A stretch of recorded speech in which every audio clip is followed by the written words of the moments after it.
함께 말씀을 찾아서 읽어보시겠습니다. 이사야서 42장 1절의 말씀입니다.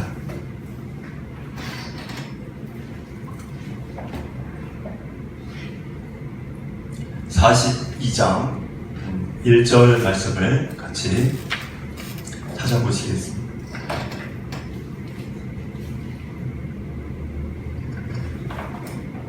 함께 읽어보시겠습니다.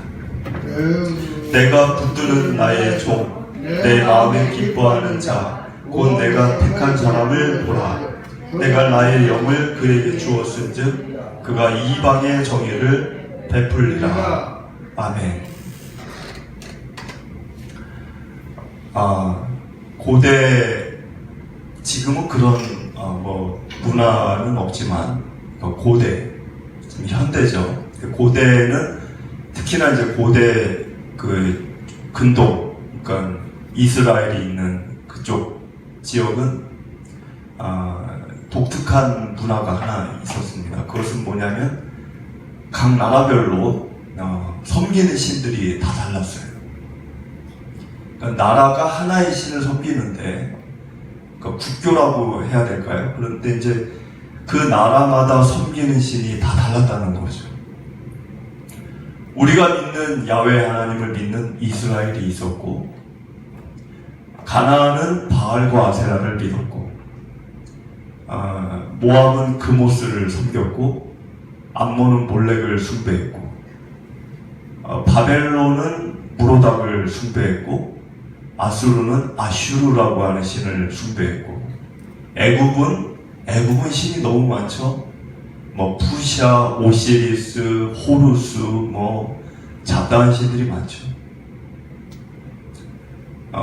그런데 그 나라별로 블레셋도 섬기는 신이 다곤이라는 신이 있었죠. 그러니까 이렇게 나라별로 이게 다 다른데 어떤 이제 특징이 하나 있었냐면은 이 야훼 하나님을 믿는, 그러니까 우리가 믿는 야훼 하나님을 믿는 이스라엘과 수많은 다른 신들을 숭배하는 나라들의 차이가 있었습니다.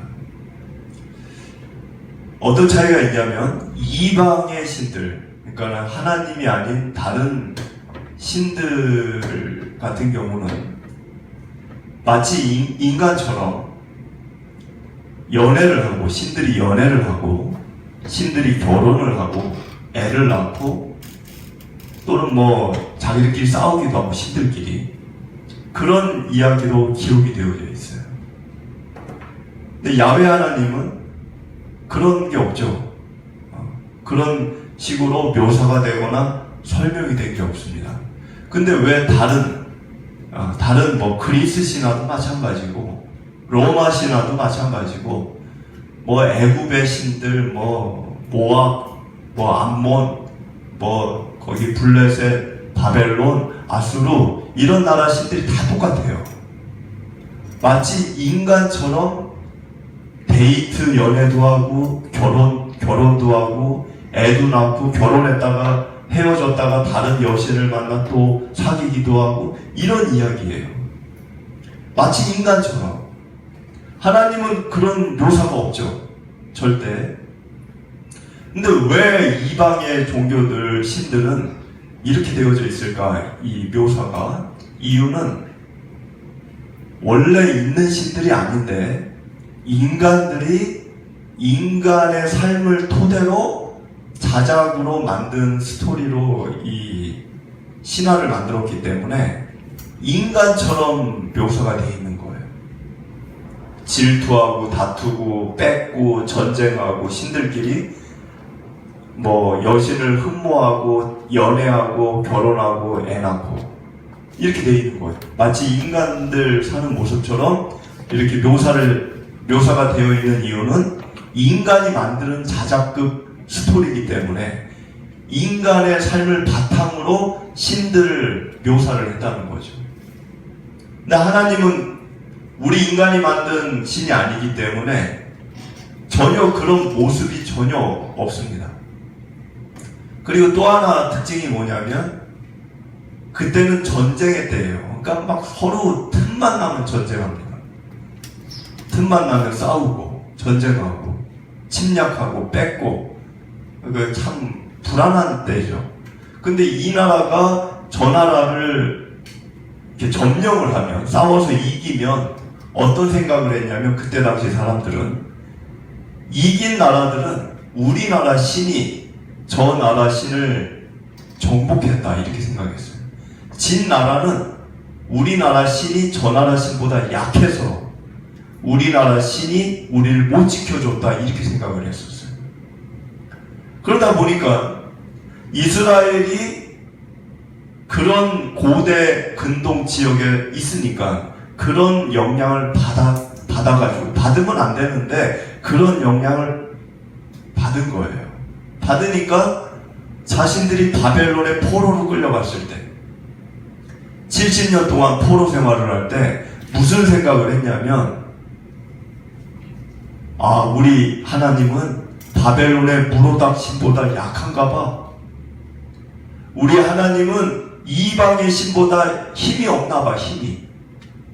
우리를 지켜주지를 못하시고 이렇게 70년 동안 나라 없이 살게 하는 거 보니까 하나님은 약하신 분이야. 하나님은 우리를 지킬 힘이 없어. 바벨론의 무로닥 신보다도 못해. 그런 생각을 했다는 거예요. 그런 생각은 그들만 하는 게 아닙니다. 요즘은 교회 다니는 분들이 그런 생각을 안 할까요? 교회를 다니는데, 신앙생활을 하는데 사업이 안 돼요. 병이 낫지를 않아요. 원하는 대로 일이 풀리지 않아요. 그러면 이런 분들이 있습니다. 어떤 분들이 있냐면, 하나님 안 계신가 봐. 하나님이 계셔도 나에게 무관심하신가 봐. 하나님이 계셔도 저 세상보다 힘이 없으신가 봐. 이런 분들이 우리 주변에도 있어요. 이거는 옛날 고대 이스라엘 사람들만의 얘기가 아닙니다. 왜 이런 생각을 하게 될까요? 사람들이 왜 그런 생각을 하냐는 거예요. 그것은 사람들이 원하는 바가 뭐냐는 겁니다. 사람들이 정말 원하는 게 뭐냐는 거예요. 그것은 축복만 원하는 거예요. 축복, 부귀, 영화, 성공, 그것만 원하는 거예요. 옛날이나 지금이나. 제가 지난주에도 잠깐 언급을 드렸듯이, 축복을 받는 것보다 더 관심 가지고 더 우리가 고민해야 될 게 있다고 말씀드렸습니다. 그게 뭐냐면, 그 축복을 내가 받을 자격이 있는가? 나는 그 축복을 받으면 선하고 바르게 유지하고 관리하고 감당할 수 있는 그릇이 되는가? 그거를 생각을 해야 돼요. 근데 많은 사람들이 그걸 생각 안 합니다. 그거는 관심 없어요. 그냥 성공하기를 원하고, 대학교 들어가기를 원하고, 직장에서 승진하고 취업하기 원하고, 그냥 돈 벌면 좋겠고, 그것뿐이지. 병이 낫기를 원하고, 그것뿐이지. 그 다음이 없어요. 하나님은 그 다음을 우리에게 묻는 거예요. 너 그거 나한테 해달라고 하는데, 너 그거 나한테 자꾸 이렇게 도와달라고 하는데, 내가 너 그거 해주면 너 그 다음에 어떻게 살 거냐? 하나님은 그거를 묻는 거예요, 우리에게. 근데 우리는 거기에 대해서 답변할 준비가 별로 안 되어 있다는 겁니다. 그러니까는 원하는 대로 되지 않으면 하나님께 원망을 하는 거예요. 하나님이 계시기는 하십니까? 하나님이 저 세상보다 약하신 분 아니세요? 왜 내가 원하는 거 안 해주세요? 마치 어린아이가 엄마한테 이 장난감 사달라, 저 장난감 사달라 막 떼를 쓰죠. 근데 엄마가 사줄 돈이 있어요. 돈이 없는 게 아니야. 그런데 안 사줘. 필요 없을 것 같아서 안 사줘. 그러면 이 아이가, 엄마는 가난한가 봐. 우리 엄마는 가난뱅이에요. 나 장난감도 하나 못 사줘요. 그런 말을 할 수 있죠. 그거와 같은 수준이에요. 저마다 우리는 자기 자신을 위해서 살아갑니다. 그게 대부분의 사람들의 수준이에요. 나를 위해 사는 거예요. 너를 위해 사는 사람은 뭐 있긴 있지만 거의 없죠. 대부분은 나를 위해 살아요.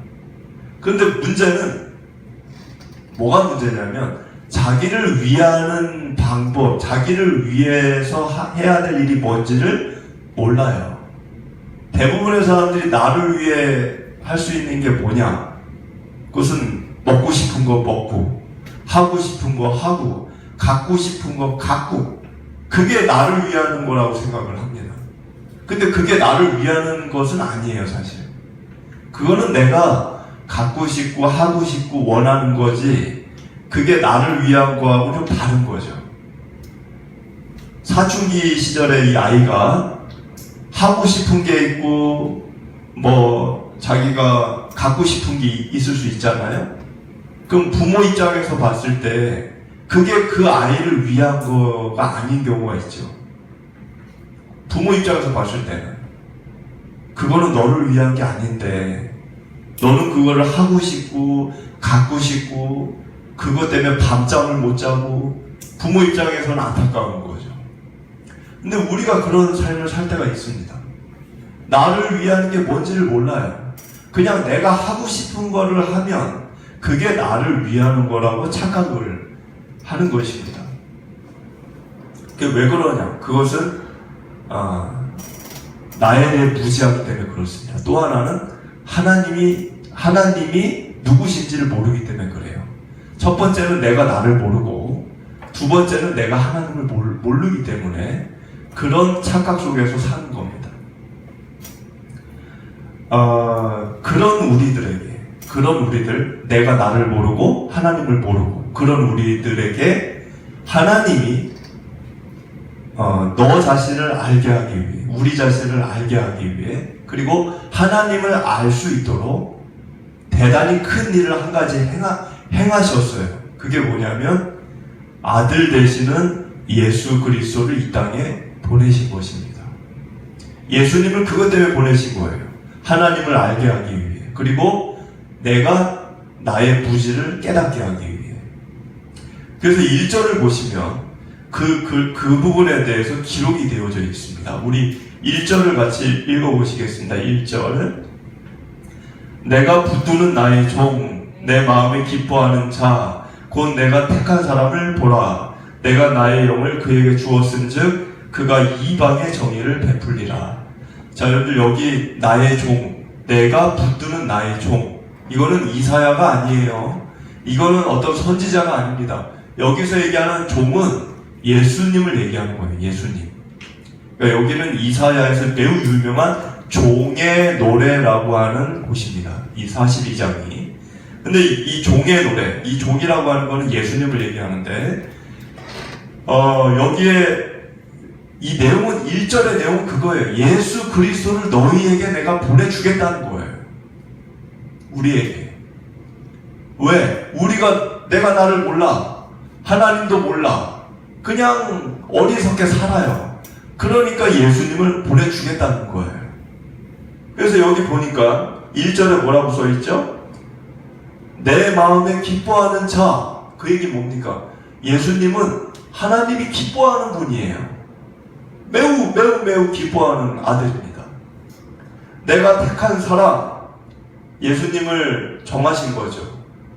계획하시고 택하신 거죠. 어떤 것을 위해? 우리를 위하여 이 땅에 보내시는 그 분으로 택하신 거예요.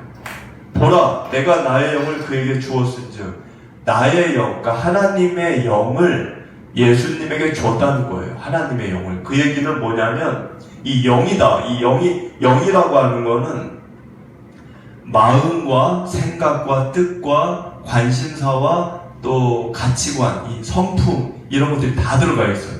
영 안에 뭐가 들어가 있다고요? 영 안에. 영이라는 거 안에 마음, 생각, 가치관, 추구하는 거, 관심사, 이런 게 다 들어가 있어요. 그게 영이에요.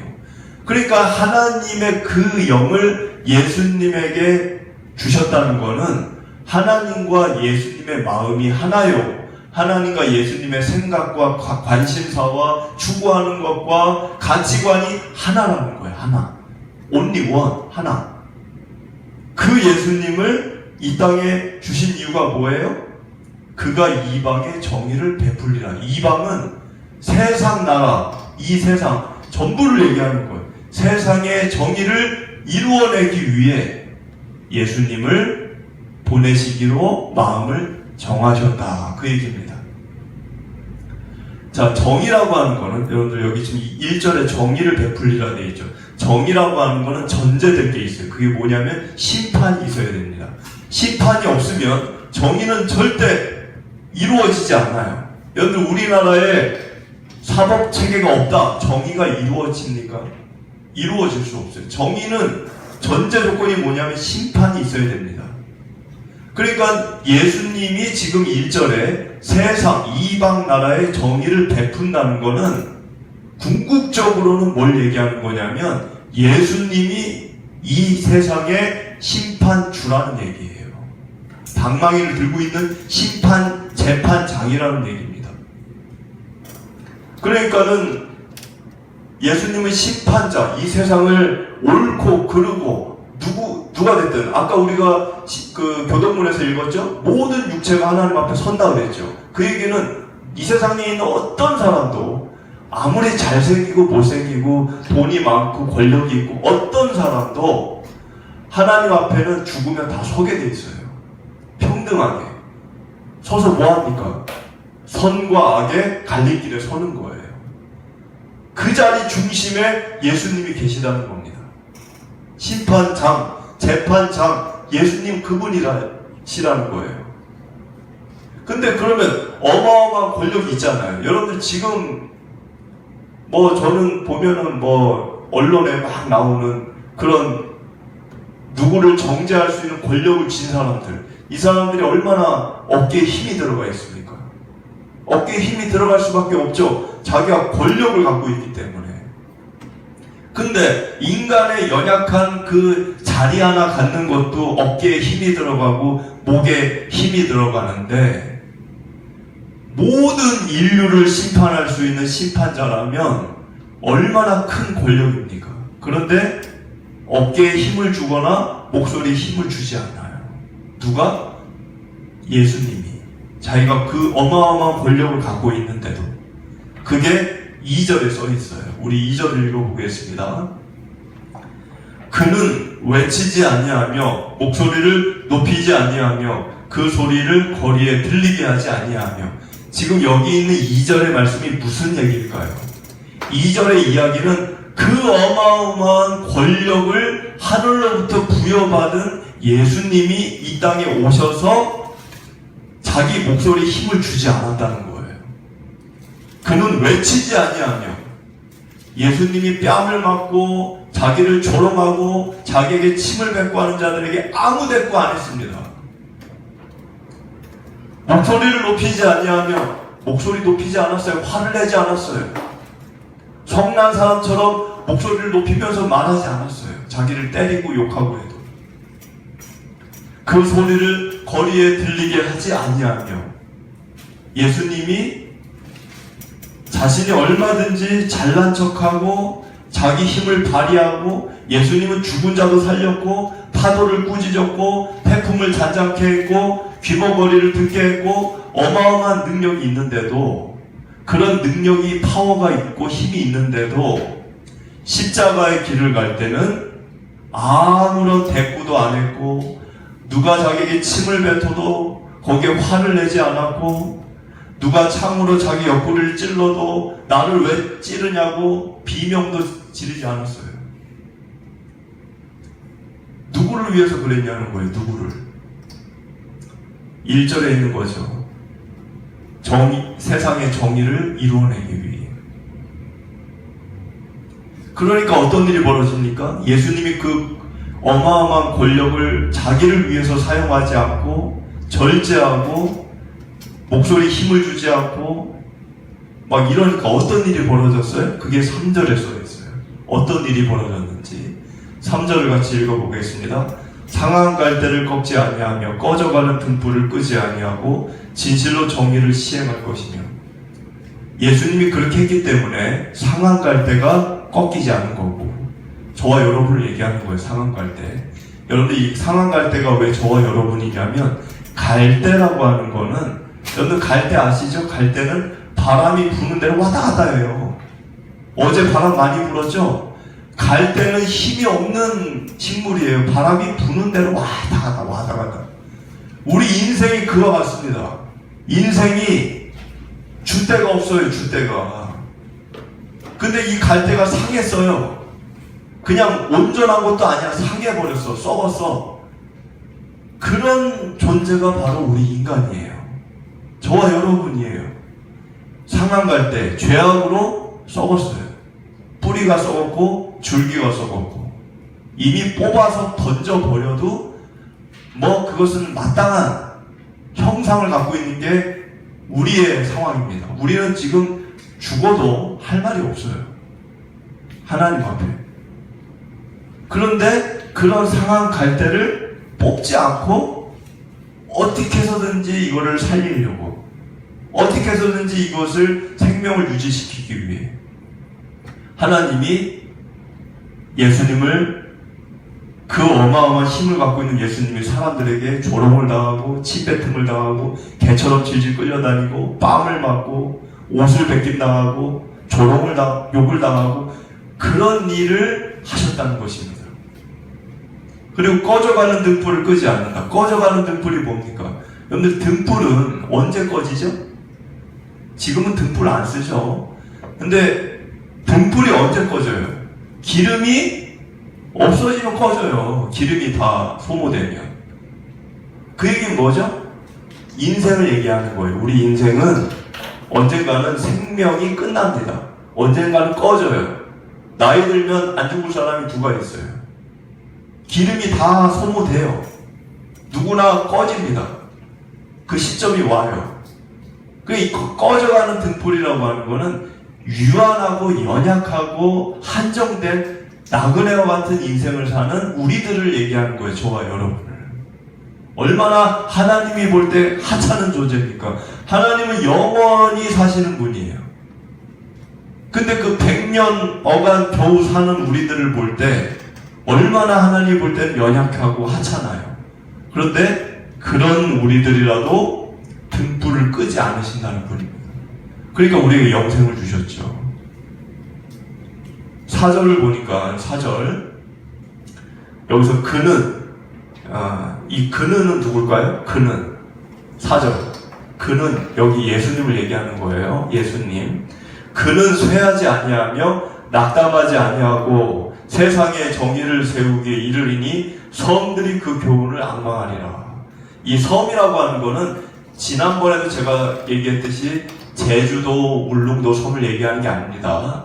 그러니까 그 당시 이스라엘이 있는 그 지역에서 섬이라고 하는 거는 그때는 지구가 둥근 것도 몰랐어요. 이사야 때는. 이사야 때 지구가 둥글다는 것을 얘기한 사람이 누가 있어요? 세계 지도가 있습니까? 세계 지도가 이사야 때? 세계 지도가 없어요. 이사야 때. 그러니까 섬들이라고 하는 거는 이스라엘 사람들이 봤을 때는 다른 저기 건너편에 나라가 있는 거죠. 지도는 없어. 지도는 없는데 이스라엘이 있는 데에서 다른 나라를 볼 때는 섬인 거야. 그래서 섬들이라고 하는 거는 제주도, 울릉도 이런 섬을 얘기하는 게 아니라 다른 나라를 이렇게 묘사한 거예요. 다른 나라. 외국.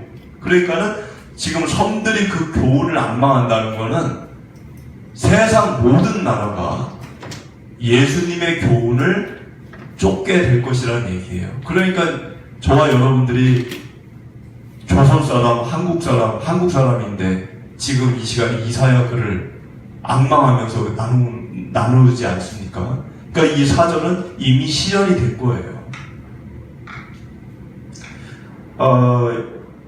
여러분들 오늘 말씀 지금 잠깐 네 구절을 읽었지만 순서가 있죠. 순서를 잘 생각해 보세요.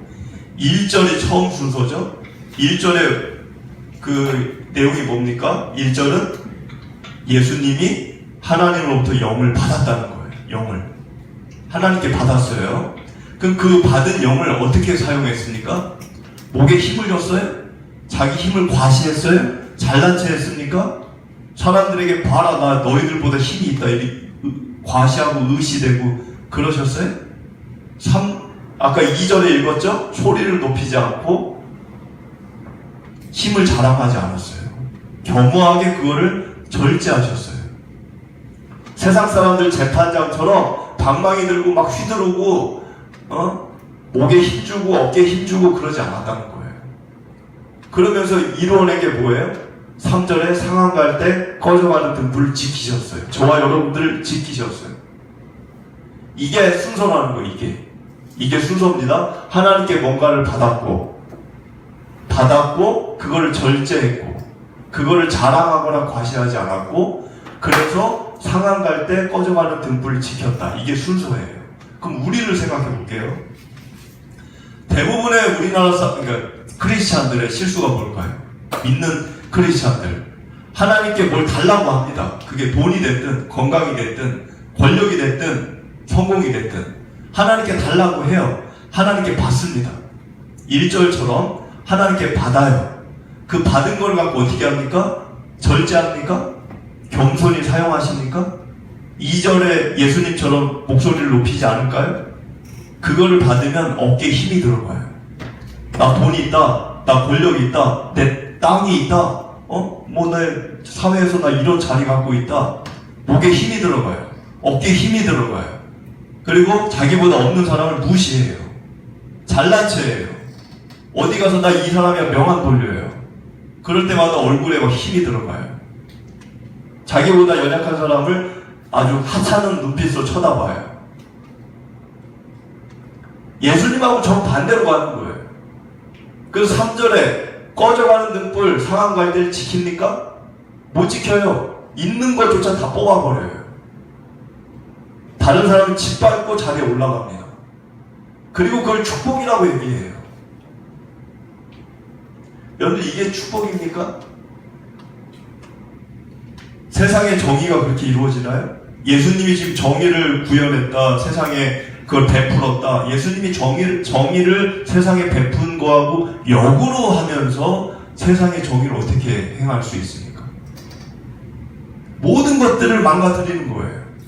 가정도 망가뜨리고 인간관계도 다 망가뜨리고 주변에 있는 사람들에게 상처 주고 미움 주고 분노하고 그러면서 걷어들이고 그게 무슨 축복입니까? 여러분들 지금 오늘 말씀의 이 흐름을 우리가 잘 생각을 해야 되는데 하나님께 받은 것을 겸허하게 사용하고 예수님은 누가 때려도 대들지 않았어요.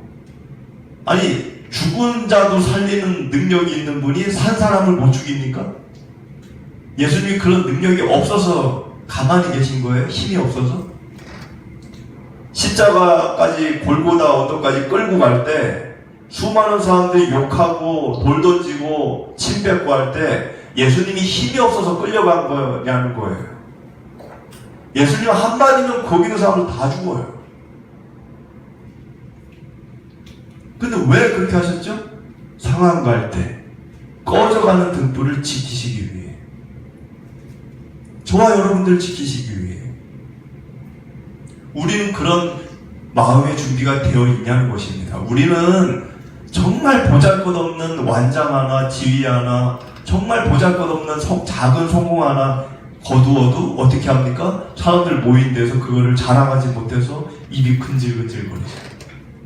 그리고 자기보다 조금 더 성공한 사람을 만나면 또 위축되고, 자기보다 또 성공 못한 사람들 자리 가면 막 또 자랑하고 싶고, 목에 힘이 들어가고.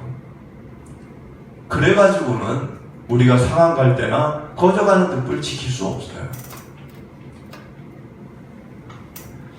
여러분들 이렇게 예수님이 하시면서 궁극적으로 이루어낸 게 뭡니까? 그게 7절이에요. 우리 읽어봅시다. 7절. 내가 눈먼 자들의 눈을 밝히며 갇힌 자를 감옥에서 이끌어내며 흑암에 앉은 자를 깜방에서 나오게 하리라. 하리라. 근데 이거 하셨어요. 예수님은. 그런데 이 눈먼 자가 뭘까요? 이게 눈이 안 보이는 분들을 얘기하는 게 아닙니다. 지금 신체적 결함을 얘기하는 게 아니에요. 눈먼 자들이라는 게 뭡니까? 이거는 심령의 눈을 얘기하는 거예요. 마음의 눈. 마음의 눈이 있어요. 마음의 눈이. 성경은 마음의 눈을 누누이 얘기합니다. 마음의 눈이 어두워져서 선과 악을 구분 못하는 거예요. 여러분, 마음의 눈이 어두워지면 뭐가 악이고 뭐가 선인지를 몰라요. 여러분들, 깜깜한 밤에 산속에 들어가 보세요. 보입니까? 길이 안 보여요. 길이. 어문 대로 가요. 그러다 넘어져요. 굴르기도 하고 자빠지는 거죠. 왜 그럴까요? 안 보이니까. 마음의 눈이 어두우면 잘못된 일을 하면서도 내가 잘못된 일을 하는지 스스로를 몰라요. 그런 사람의 눈을 밝힌다. 예수님이 오셔가지고 우리 마음을 밝히시면서 내가 나를 보게 하신 겁니다. 저는 이걸 이렇게 비유하는데, 예를 들면 이런 거죠. 밤에 집을 들어왔어요. 근데 아이가 막 방을 어지럽혀 놨어. 방을. 근데 밤에 들어왔어, 내가. 그러니까 아이라고 하는 거는 막 진짜 말썽꾸러기 같은 아이. 막 물을 얻고, 과자도 다 쏟아놓고, 막 그래놨어. 근데 내가 밤에 집에 왔는데, 퇴근하고 집에 왔는데, 깜깜할 때는 그게 안 보이죠. 근데 형광등을 다 켜면 어떻게 됩니까? 경악을 하죠, 경악을. 집이 엉망이니까. 누가 이랬어? 뭐 이러잖아요. 근데 이게 우리 마음이라는 거예요. 우리 마음이 어두울 때는 엄청나게 지저분한데 내가 나를 몰라요. 그러니까 편안히 지내는 거예요, 그냥.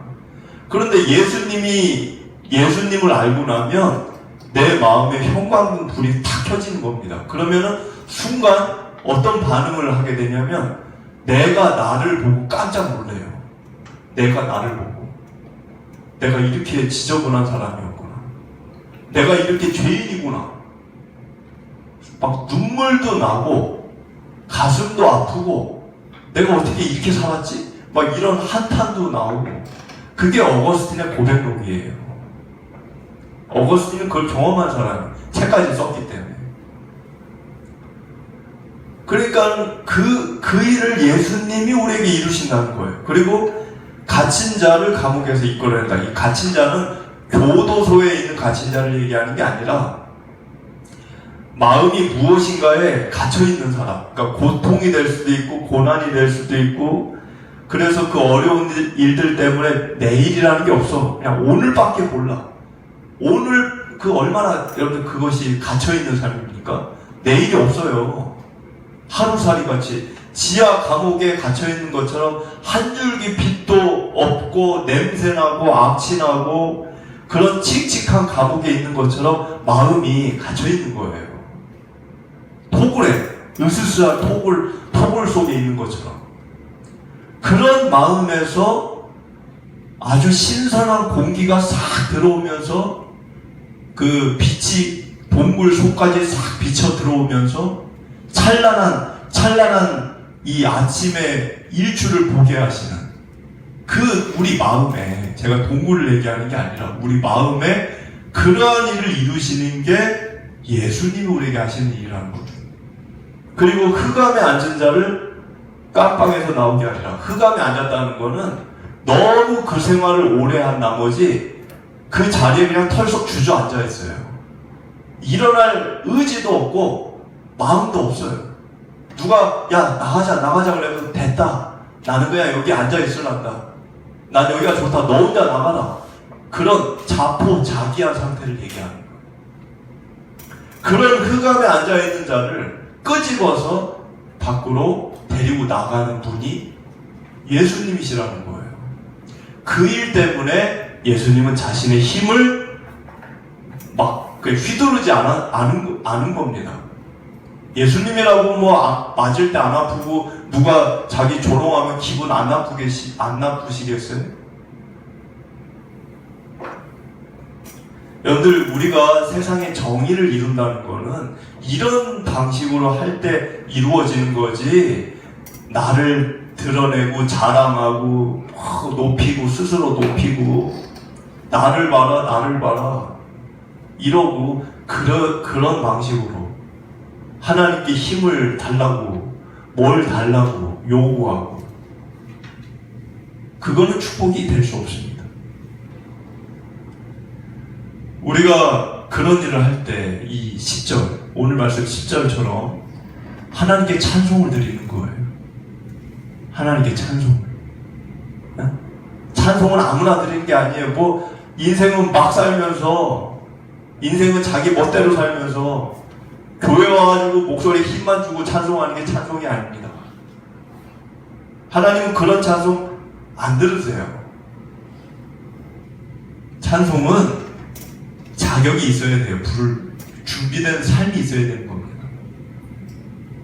예수님처럼 여러분들이 살 때 진정한 하나님을 기쁘게 해드리는 찬송을 드릴 수 있습니다. 이 일에 예수님 우리를 초청하는 거예요. 나처럼 내가 갔던 그 길에 너도 들어오렴, 너도 그렇게 살으렴, 이게 진정한 축복이다 라고 우리에게 초대하는 겁니다. 여러분들이 그 초대에 관심을 갖고 예수님이 가신 그 길을 같이 우리가 기쁨으로 걸어갈 수 있게 되기를 축복을 드립니다.